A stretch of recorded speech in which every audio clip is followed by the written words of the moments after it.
નમસ્કાર, super prime સાથે હું છું શિવાની। અમરેલી લેટરકાંડને લઈને જે એક બાદ એક ધડાકા થઈ રહ્યા છે તે અનેક આશંકાઓ ઊભી કરે છે, કારણ કે જે રીતના વિરોધાભાસ સામે આવી રહ્યા છે તેને લઈને ફરી એકવાર આ મુદ્દો ચર્ચાની એ રણે છે।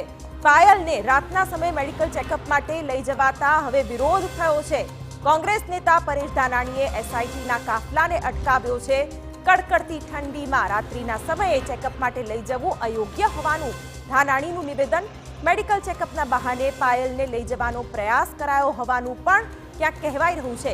રાતના અંધારામાં પોલીસ સત્ય પર પડદો નહીં પાડી શકે તેવું પણ નિવેદન। સત્ય ઉપર પડદો પાડવા માટે થઈને રાતના અંધારામાં આપ જોઈ રહ્યા છો કે ડીવાયએસપી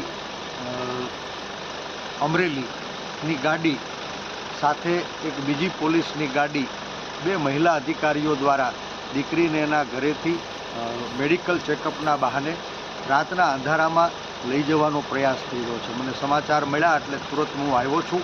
અધિકારીઓને વિનંતી કરી, બેનને પણ સાંભળી અને વાત રેકર્ડ કરી છે। બેન પોતે ઘરે જવા માંગે છે અત્યારે।